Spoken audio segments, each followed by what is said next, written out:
here we go. It is time to call a spade a spade. No more pussyfooting. Zionism is a failed ideology.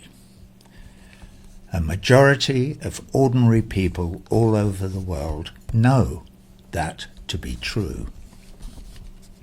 A majority of Jewish people all over the world know that to be true. Israel is a failed state.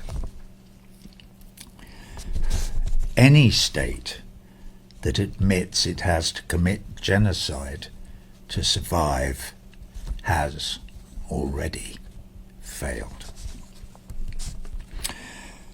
Ordinary people all over the world know this to be true. So, what to do?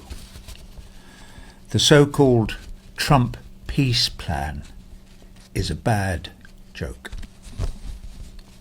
It openly and unashamedly denies the Palestinian people basic human rights.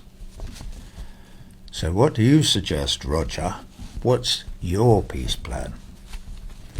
Well, sumud, steadfast perseverance in resistance to the occupation. We must keep on taking to the streets in our millions. We must keep on raising our voices.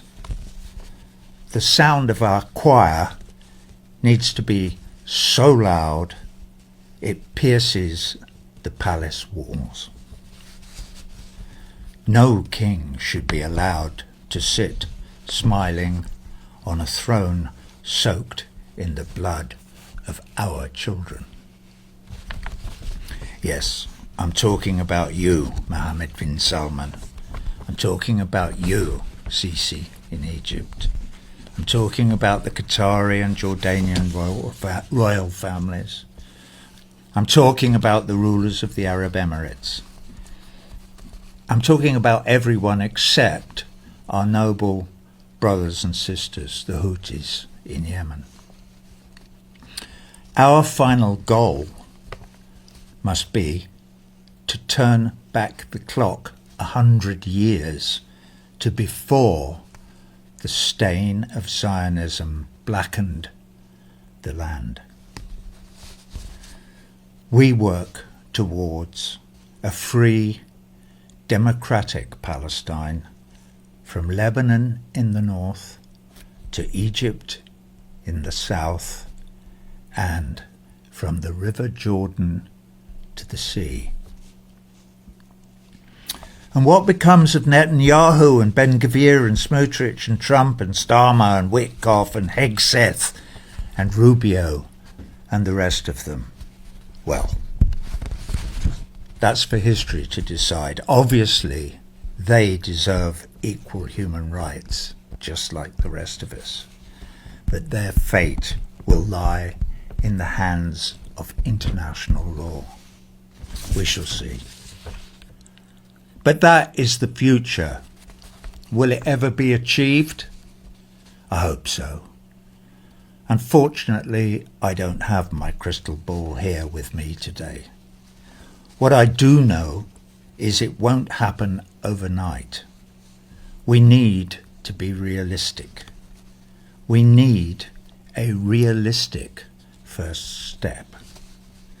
And that is why I am here today. Donald, pay attention. This is important. The realistic first step to which I refer is uniting for peace. I call upon all world leaders, but especially all the Arab leaders, to, for once, represent the will of your peoples and stand solidly behind Gustavo Petro and the people of Colombia in their call for a vote in an emergency session of the General Assembly. A vote to authorize the sending of a multinational United Nations peacekeeping force into Gaza and all the other occupied Palestinian territories to stop the Israeli genocide, to restore UNRWA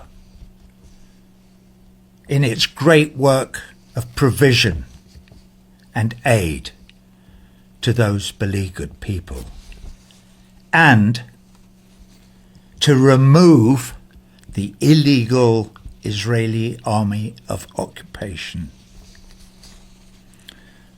That is the first step we need. And Gustavo, my good friend, we, the people of the world, need that draft resolution on our desks first thing tomorrow morning. Thank you.